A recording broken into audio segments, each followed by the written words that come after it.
उपस्थित सर्व,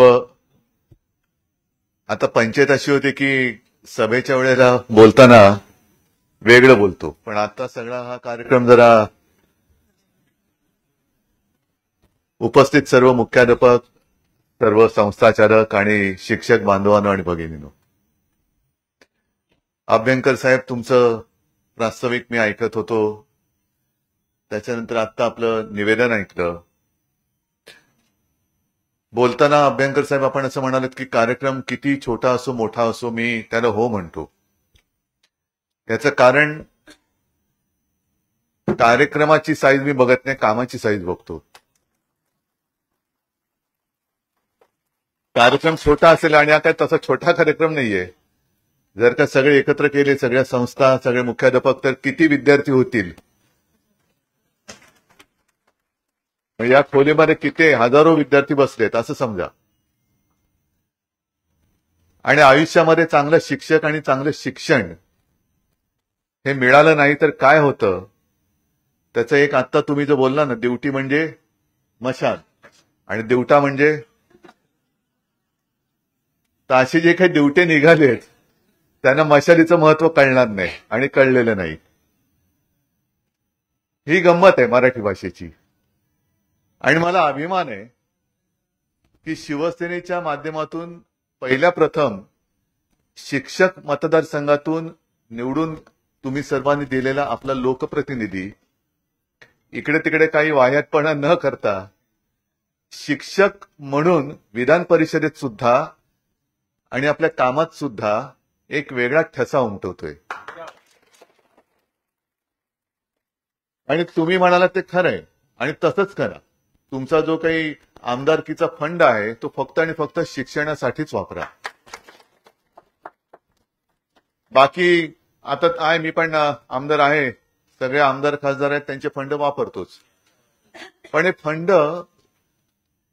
विरोधी पक्षाचा आमदार किंवा खासदार म्हटल्यानंतर कशा त्यांच्या त्या मुठी आवडल्या जातात किंवा नाड्या आवडल्या जातात हे आपण वृत्तपत्रातून वाचतोय. आता तर कहर म्हणजे त्यांच्यातच आपापली नसा आवडण्यास सुरू झालेले आहे. आजच पेपरमध्ये पाहिलं असाल तुम्ही, एक कोणतरी गेले बाबा मला मारलं म्हणून दिल्लीला. ही लाचारी जी आहे ना, ही लाचारी का, तर तेच चांगलं जर काही चांगलं शिक्षक मिळालं असतं त्या वयामध्ये तरी परिस्थिती आली नसती. आणि गेल्या वेळेला मला वाटतं मी माझ्या आजोबांचं एक उदाहरण तुम्हाला दिलं होतं, कारण हे तुम्हाला सांगितलं पाहिजे, मागेही सांगितलं असेल की शिवसेना प्रमुखांना आणि माझ्या आजोबांना दोघांनाही शालेय शिक्षण पूर्ण नाही करता आलं. दोघांनाही जवळपास 7वी मध्ये फी भरायला पैसे नाहीत म्हणून शाळा सोडावी लागली. पण शाळा सुटली तरी त्यांचं शिक्षण नाही थांबलं. कारण घरामध्ये संस्कार हा एक विषय असतो, तो घरामध्ये जास्त असतो. आपण मुलांना संस्कारित करतो, संस्कार देतो म्हणजे नेमकं काय करतो. आई वडील आपल्या मुलांना संस्कार देतात म्हणजे काय करतायत की काय वह्या पुस्तकं पाठे घेऊन नाही बसत, तर स्वतःच्या वागणुकीतून एक आपण कसे वागतो तशी आपली मुलं वागत असतात.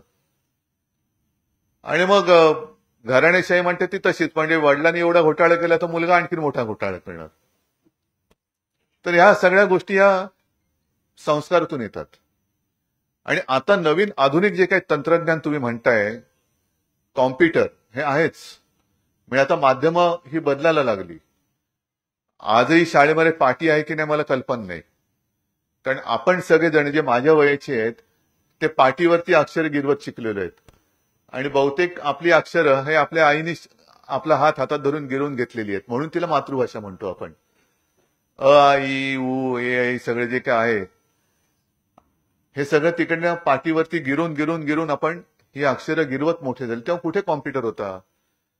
पाटीवरती अक्षरे गिरून मोठी झालेली आपण माणसं. पण शिक्षण म्हटल्यानंतर त्या पाटीवरती गिरून मोठे झालेल्या माणसांनीच कॉम्प्युटर शोधलाय हे सुद्धा आपण मान्य केलं पाहिजे. तो सुद्धा कोणी जो कॉम्प्युटरचा शोधक किंवा जनक असेल तो सुद्धा तेव्हा कुठे शिकला असेल. आणि शिक्षण पद्धती ही कालानुरूप मला असं वाटतं बदलत गेली पाहिजे. मध्ये मी एक यांचा सोनम वांगचुक त्यांचा कार्यक्रम पाहिला. काय आपल्या देशामध्ये परत तेच सांगतो, शिक्षण आणि शिक्षक मिळालं नाही तर चांगल्या लोकांना सुद्धा कसं देशद्रोही ठरवून तुरुंगात टाकलं जातं, हे सोनम वांगचुक एक उत्तम उदाहरण आहे. म्हणजे काय त्याचा उपयोग खरा करून घ्यायला पाहिजे. ते म्हणतायत काय त्याच्याकडे दुर्लक्ष करून नको तो त्याच्या कपाळावर शिक्का मारून दिला, आतमध्ये टाकून किती दिवस सडतील आतमध्ये देव जाणे. पण अशी माणसं आपल्या देशात आहेत. आणि त्यांनी जे सांगितलं की ते कुठे लेह लडाखमध्ये राहतात, त्यांचा जन्म तिकडे झाला, गावामध्ये शाळा नव्हती, आणि गावात शाळा नव्हती तर त्याचं त्यांनी काय म्हटलं की त्याचा फायदा असा झाला की माझ्या आईनी मातृभाषेमध्ये अनेक गोष्टी मला शिकवल्या, याचा उपयोग मला आत्ता होतोय. आणि कसा फरक पडतो, आपण जे काय म्हणतो A for apple, B for bat, अमुक तमुक तमुक, तर आमच्याकडे ए फॉर फॅनच नाहीये, तर दाखवणार काय, फॅनच नाहीये. तर ही जी काय पद्धत आहे ना, ही पद्धत थोडी नाही म्हटलं तरी कालानुरूप आणि थोडीशी विभागवार ही थोडीशी बदलली गेली पाहिजे. आज कॉम्प्युटरचा तो जो काही विषय आहे, अनेकदा राजकारण आल्यानंतर म्हटल्यानंतर निवडणुकीच्या दिवसात आता रेवडी तर सरसकट झालेली आहे, सरसकट. म्हणजे दुसरा देईल तो रेवडी आणि आम्ही करू ते उपकार, हे असं आत्ताचं राजकारण आहे. आणि पूर्वी याही गोष्टी आपण पाहिलेल्या आहेत की आम्ही जर का जिंकलो तर आम्ही विद्यार्थ्यांना फुकट कॉम्प्युटर देऊ, फुकट कॉम्प्युटर देणार, कॉम्प्युटरमध्ये टाकणार काय, कॉम्प्युटरमध्ये टाकणार काय. नाही, कॉम्प्युटर दिला, आम्ही टॅब वाटू, टॅब वाटला हरकत नाही. म्हणजे कोरी वही देणं आणि टेक्स्टबुक देणं हा फरक आहे. एखाद्याला कोरी वही दिली तो वही काय करेल, कदाचित पावसाळ्यानंतर पानं फाडून होड्या करून सोडू पण शकतो तो, पण वहीमध्ये लिहिणार काय. आणि हा जो विषय आहे कॉम्प्युटरचा, आपण सुद्धा दिलेले आहेत. अगदी मला वाटतं 2014 साली असेल, 2014 साली आपण टॅब दिले होते, टॅबलेट. आता त्या टॅबमध्ये काय केलं होतं आपण, कारण तुम्हाला हेही आठवत असेल की शिवसेना प्रमुखांचं एक स्वप्न होतं की मुलांच्या पाठीवरचं दप्तराचं ओझं हे कमी करणं. मग अनेकदा ते त्यांची व्यथा सांगायचे की अरे मुलं आहेत का गाढवं आहेत ओझी वाहणारी, हे ओझ्याने वाकून जात आहेत. आणि शिवाजीराव भोसलेंचं एक भाषण मी जे ऐकलं त्याच्यामध्ये त्यांनी जे प्रश्न विचारले उत्तर नाहीत आपल्याकडे. छत्रपती शिवाजी महाराजांनी तोरणा जिंकला वयाच्या कितव्या वर्षी, 16व्या वर्षी. ज्ञानेश्वरांनी ज्ञानेश्वरी लिहिली वयाच्या कितव्या वर्षी, 16 वर्षी. आणि 16व्या वर्षी आपल्या आत्ताच्या युगातला मुलगा काय करतो, त्याच्या पाठीवरती किती ओझं टाकतो, तो त्या ओझ्याने एवढा वाकलेला असतो की तो त्याच्यातच पिचून गेलेला असतो. म्हणजे ज्या वयामध्ये या छत्रपती शिवाजी महाराज असतील, ज्ञानेश्वर असतील, या सगळ्यांनी चमत्कार केले, एक अद्भुत पराक्रम गाजवला, त्या काळामध्ये आपल्या काळातली मुलं ही पिचून गेलेली आहेत. मग ती उठून उभी राहणार कधी, त्याच्यातनं बाहेर पडतात ते एकदम कॉम्पिटिशनच्या जगामध्ये पडतात बाहेर, त्याच्यामध्ये त्यांची दमछाक होते. बरं, पालक सुद्धा असे असतात की एवढे विषय नाही शिकला तर आपला मुलगा किंवा आपली मुलगी ही स्पर्धेत मागे पडेल. त्याच्यामुळे सगळं काही हे त्याच्यावरती आपण लादण्याचा प्रयत्न करत असतो. आणि हे सगळं शिकत असताना मध्येच एखादा कोणतरी वैभव सूर्यवंशी सेंचुरी मारतो का, परत झालं त्याची आई, त्या मुलाला आवड आहे की नाही, बॅट बॉल सगळं घेऊन पॅड बीड घेऊन क्रिकेटच्या कोचकडे आमच्या मुलाला सुद्धा वैभव सूर्यवंशी करा. एखाद्याने कुस्ती खेळली कुस्ती, एखाद्याने बॅडमिंटन. मग ह्या सगळ्या स्पर्धेच्या युगामध्ये मूळ जे आपलं आहे ते विसरून जातो. आणि मग पाठीवरच्या दप्तराचं ओझं ज्याचा उल्लेख मी मगाशी केला, सुदैवाने नंतर काय झालं की टेक्नॉलॉजी, ह्या सगळ्या टेक्नॉलॉजीचा हा सगळा आपल्याला फायदा करून घेता आला पाहिजे. टेक्नॉलॉजी एवढी चांगली सुधारली की 2014च्या निवडणुकीच्या काळात मी एक प्रेस कॉन्फरन्स घेतली शिवसेना भवनमध्ये, आणि तिकडे 8वीचं एक दप्तर ठेवलेलं भरलेलं पूर्ण. आणि मी प्रेसमधले असे सगळे प्रेसवाले होते, त्याने एकाला बोलवलं, त्यानं म्हटलं जरा हे दप्तर उचलून दाखव रे. तर त्याने उचललं, तो म्हणलं नाही हे जड आहे. म्हटलं जड आहे ना, मग मी खिशात हात घातला आणि एक SD कार्ड काढलं आणि हे उचल. तो हे काय SD कार्ड आहे, म्हटलं हे सगळं दप्तर त्याच्यामध्ये, तो सगळा अभ्यासक्रम आहे तो त्या SD कार्डमध्ये मी टाकला होता. आणि ते SD कार्ड आपण त्या टॅबमध्ये टाकलं. म्हणजे 8वी ते 10वी दरवर्षी आपण महापालिका शाळेत सुरू केलं होतं. आता सुरू आहे की नाही मला कल्पना नाही, कारण गेले 3-4 वर्ष महापालिकेचा बाप कोण आहे तेच कळत नाहीये. महापालिकेमध्ये काय चालले लुटालुटीच कोणाला कळत नाहीये. तर आपण ते दिलं आणि त्याच्यामध्ये सगळी शाळेची आपली अभ्यासक्रमाची पुस्तकं होती, ई लर्निंग होतं, त्याच्यानंतर काही प्रश्न पत्रिका होत्या, ह्या सगळ्या गोष्टी आपण त्याच्यात दिल्या होत्या. आता ई लर्निंग मध्ये मला वाटतं अभ्यंकर साहेब हे आता शक्य असेल तर बघा की काही गोष्टी ह्या अॅनिमेशनने तिकडे दाखवल्या होत्या. आपण सांगतो, तुम्हाला सुद्धा त्याचा अनुभव असेल की एखादी गोष्ट वर्णन करून सांगितलं ती कळत नाही, पण प्रत्यक्ष दाखवणं शक्य नसतं. मग अॅनिमेशननी जर का दाखवली तर ते आपल्याला मुलांना पटकन कळतं, अरे हा असं आहे. तर ते जे काही ई लर्निंग आहे ह्याचं सुद्धा फार महत्व आहे. आता ह्या टॅबलेटमधनं आपण ते केलं. नंतर एक मी साधारणतः 2010 साली हे मी का सांगतोय, कारण आता शिक्षण हा विषय हा तुम्ही चांगल्या पद्धतीने हाताळता, पुढे काय काय तुमचा फंड तुम्ही वापरणार तर कुठे वापरा किंवा कुठे वापरू शकता त्याचं मी तुम्हाला उदाहरण देतोय. 2010च्या सुमारास किंवा त्याच्याही आधी आपण व्हर्च्युअल क्लासरूम सुरू केले. मला कल्पना नाही आपल्यापैकी किती जणांनी ते बघितले असतील. व्हर्च्युअल क्लासरूम म्हणजे काय केलं, माझ्या मनात असं आलं की महापालिकेच्या शाळा, आपण कधी कोणी म्हटलं कुठल्या शाळेत जातो तर पालकांना कदाचित लाज वाटते की माझा मुलगा किंवा माझी मुलगी महापालिका शाळेत जाते. पण आता त्याच महापालिका शाळांमध्ये आदित्यनमध्ये जो काही सगळा एक बदल केला, मग त्याच्यामध्ये सगळे सीबीएसई आणि काय सीएससीबीसी काय असतात ते आम्हाला एसएससी माहिती, पुढचं काही माहिती नाही. हे सगळे बोर्ड त्याच्यामध्ये त्याचं शिक्षण सुरू केलं. मराठी भाषा तर सक्तीचीच केली, पण इतरही 4-5 भाषांमध्ये आपण शालेय अभ्यासक्रम सुरू केला. त्याच्यामुळे कदाचित पहिल्या प्रथम महापालिका शाळांमध्ये सुद्धा ऍडमिशनसाठी या रांगा लागायला लागल्या. आणि पालक सांगायला लागले, आमच्याकडे यायला लागले की आम्हाला महापालिकेच्या शाळेमध्ये ऍडमिशन, असं कधीच येत नव्हते कोणी. सगळे मोठमोठ्या शाळांमध्ये सांगत होते की आम्हाला तिकडे जरा लावा नवशीला, आमच्या मुलाला मुलीला ऍडमिशन पाहिजे, महापालिका शाळेत ऍडमिशन पाहिजे. का? कारण आपण शिक्षणाचा दर्जा सुधारला, महापालिका शाळेंची सुद्धा चांगली डागडुजी केली आणि त्याला वरून आपण काय नाव ठेवलं, मुंबई पब्लिक स्कूल. जाऊन बघा. तर त्याच्यामध्ये सुद्धा महापालिकेमध्ये सुद्धा काही चांगले शिक्षक आहेत. मग महापालिका तेव्हा आपल्याकडे होती. मी आयुक्तांशी बोललो, सगळ्यांशी अधिकाऱ्यांशी बोललो, शिक्षण अधिकाऱ्यांशी बोललो आणि त्यांना सांगितलं की तुम्ही आता आपण हा मर्यादित स्वरूपात करूया. 10वीच्या विद्यार्थ्यांना तुम्ही 10वीचे जेवढे वर्ग आहेत त्याच्यात तुम्ही तुमच्या शाळांमधला प्रत्येक विषयातला एक तज्ञ चांगला शिक्षक निवडा आणि एकच शिक्षक, त्याला आपण एक स्टुडिओ करून दिला आणि स्टुडिओतनं तो त्या 10वीच्या विद्यार्थ्यांना तो शिकवायला लागला सगळ्यांना. म्हणजे शिक्षणाचा दर्जा आपण उंचावून समान करण्याचा हा एक प्रयत्न केला. आणि हा नुसता शिक्षक म्हणजे टीव्ही सुरू केल्यानंतर जसं चालतं तसं नाही, तर दोन्हीकडनं संभाषण. म्हणजे त्याचं शिकून झाल्यानंतर शाळेप्रमाणे तो शिक्षक विचारायचा, या शाळेत कोणाला काही प्रश्न आहे का, तर तो प्रश्न सगळ्या मुलांना ऐकायला द्यायचा, त्याचं उत्तर सगळ्यांना ऐकायला द्यायचं. आणि ही पद्धत मला आठवतंय की जेव्हा त्याचं आपण उद्घाटन केलं, कोणाला बोलवायचं तर डोक्यामध्ये विचार आला, नाव आलं डॉक्टर रघुनाथ माशेलकर. आता माशेलकर साहेबांशी बोलणार कोण, कारण मोठी माणसं आहेत, बिझी आहेत. मग त्यांना फोन केला आणि त्यांना फोन करून असं सांगितलं की माशेलकर साहेब एक कार्यक्रम असा आहे तर आपण यावं अशी आमची एक इच्छा आहे. तर मला त्याने सांगितलं की ठीक नाही मी येणार, पण मला जरा वेळ आणि कार्यक्रम काय आहे ते दिवस आणि वेळ जरा सांगाल तर बरं होईल. म्हणून माझ्याबरोबर मला वाटतं आदेश बांदेकर होते. आदेश बांदेकरना म्हटलं आदेश जरा तुम्ही प्लीज समजून सांगा. आदेशने त्याला एक 2-3 मिनिटं समजून सांगितल्यानंतर आदेश अरे नाही थांबा तुम्ही उद्धवजींशीच बोला. म्हटलं काय झालं, चिडलेत, काय झालं.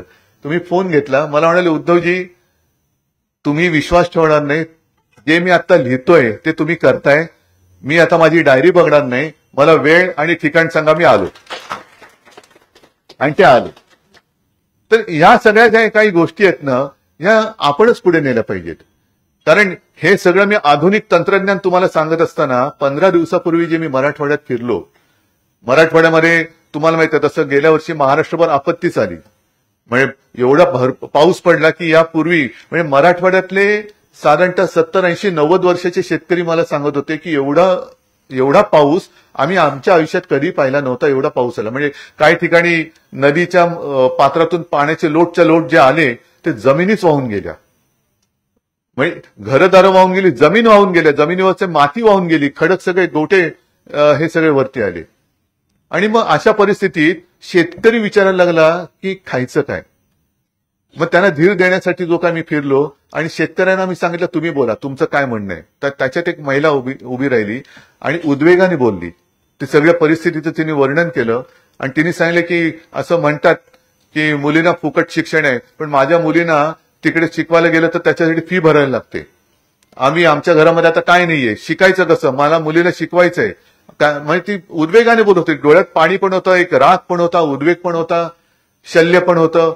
आणि मग आपण एक हे केलं की त्या महिलेच्या मुलीच्या शिक्षणाची जबाबदारी आपण शिवसेनेने घेतली. आणि मग कार्यक्रम झाल्यानंतर मी त्यांना बोलवलं, म्हटलं ताई शांत व्हा, आता चिंता मिटली ना. तर त्या पुढे म्हणाल्या साहेब हे मी केवळ माझं दुःख नाही सांगितलं, मी माझ्या गावाचं दुःख सांगितलं. अशा अनेक मुली आहेत, अनेक मुलं आहेत. म्हणजे आता अभ्यंकर साहेब तुम्ही तर मुंबईच्या शिक्षकांचं प्रतिनिधित्व करताय आणि तुमचा फंड तुम्ही मुंबईच्या शाळेमध्ये जेमतेम जो काय मिळतोय तुम्हाला तुटपुंजा तो वापरू शकताय. पण केवढं मोठं आपल्या महाराष्ट्राचं जे काही शाळा आणि शिक्षण क्षेत्र आहे तिकडे लक्ष देणार कोण? कारण आम्हाला वेळच नाहीये. मुलांना शिकून तयार करण्याची आमची जबाबदारीच नाहीये. आम्हाला फक्त पक्ष फोडायचे, आमदार फोडायचे, खासदार फोडायचे. आम्ही टिकोजीराव खुर्चीवर बसलो का दुनिया गेली खड्ड्यात, आम्हाला काय करायचं त्याचं. आणि मग तिथे तुमचा जो विषय येतो की नुसतं रेवडी दिल्यानंतर सगळं काही विसरून आपण नको ती माणसं निवडून देतो.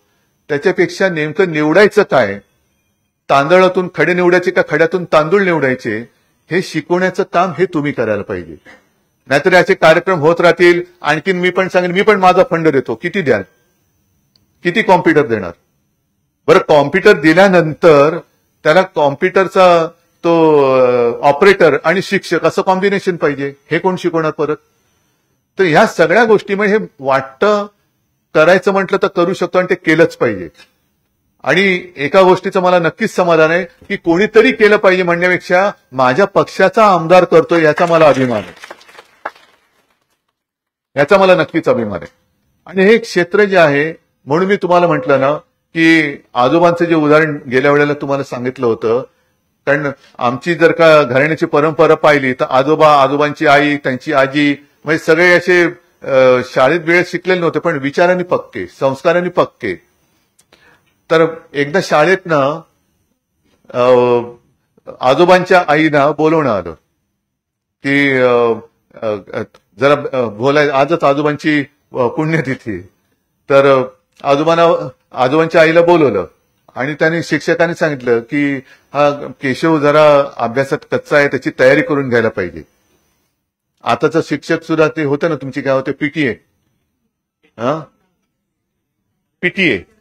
म्हणजे आता खरं शिक्षकावरती जी जबाबदारी असते ते शिक्षक बहुतेक पालकांवरती टाकतात. तर माझ्या आजोबांच्या आईने सांगितलं त्यांना त्यांची तयारी करून घ्यायला म्हणजे करायचं म्हणजे काय करायचं, आम्ही शाळेमध्ये धोंडा पाठवत असतो, त्याला शेंदूर फासायचं काम तुम्ही करायचं असतं, आम्हाला नाही सांगायचं. मग आम्ही शाळेत त्याच्यासाठी पाठवतो. आणि शाळेत पाठवल्यानंतर शिक्षक जर का सांगत असतील की याची तयारी करून घ्या, मग तुम्ही कशाला आहात. तर हे जे काय आहे ना, पालकांनी पालकांचं काम करावं. चांगली शाळा, चांगला शिक्षक, चांगले संस्कार हे पालकांनी द्यायला पाहिजे. पण चांगले शिक्षण आता त्याच्यात परत असं आहे की कॉम्प्युटरच्या युगामध्ये पूर्वी आता सगळ्या गमती जमती आहे. प्लॅनचेट प्रकार माहितीये का तुम्हाला? अरे हो, सगळ्यांनाच माहिती आहे. आता त्याच्यात असं म्हणतात की ते असं ते म्हटलं का आत्मे येतात, बरोबर ना. इंटरनेट काय आहे,